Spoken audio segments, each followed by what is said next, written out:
నన్ను కోతాకమ్మకురా, కన్ను మూసేదాకా కష్టపడతా నీ కోసం కొడుకా, నన్ను కోతాకమ్మకురా. నేను చిన్నప్పుడు వచ్చాను మీ ఇంటికి, మా అమ్మతో వచ్చానప్పుడు.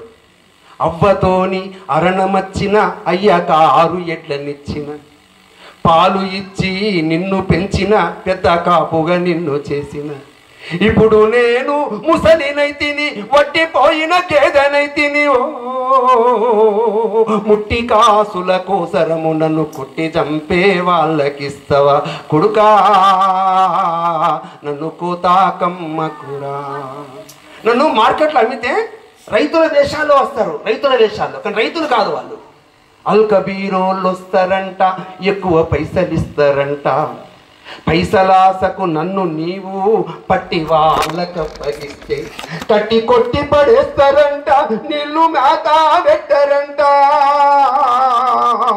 నోరు ఎండి కడుపు మండి కదలలేక కన్ను మూస్తా కొడుకా, నన్ను కోతాకమ్మకురా. నన్ను ఫ్యాక్టరీలో తీసుకుపోతారా. ఫ్యాక్టరీలో నన్ను ఏం చేస్తారు తెలిసిన, పెయ్యి మీద సలసల కాగేటి నీళ్లు పోస్తారంట. కింద పడ్డ నన్ను మిషిని మీద యాలాడేస్తారంట.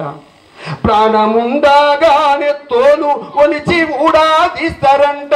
సగము గొంతు గోసి రకతము మందులల్లో వస్తారంట కొడుకా, నన్ను కోతాకమ్మకురా. నేను మీ ఇంటికి వచ్చి సేవ చేస్తూ పొలం తున్నుతుంటే, ఇంట్లో ఉంటుంటే మీరు నాకు బిర్యానీ పెడుతుర్రా, ఇడ్లీలు పెడుతుర్రా, పెసరట్లు పెడుతుర్రా, ఏమి లేదే. దేవుడిచ్చిన గడ్డి మేసిన ఎండవానల పనులు చేసిన. అసలు మీ ఇంటికి ఎందుకు వచ్చాను? వెనక జన్మల కింది బాకీ ఇచ్చిపోని ఇంటికి వచ్చిన. ఇన్ని నాళ్ళు నీ పంచన ఉన్న నాపై జాలి లేదా, బాంచనీత కొడుక నన్న అరబోలకమ్మ పోకు కొడుకా, నన్ను కోతాకమ్మకురా. కన్ను మూసేదాకా కష్టపడతా నీ కోసం కొడుకా, నన్ను కోతాకమ్మకురా, నన్ను కోతాకమ్మకురా, నన్ను కోతాకమ్మ.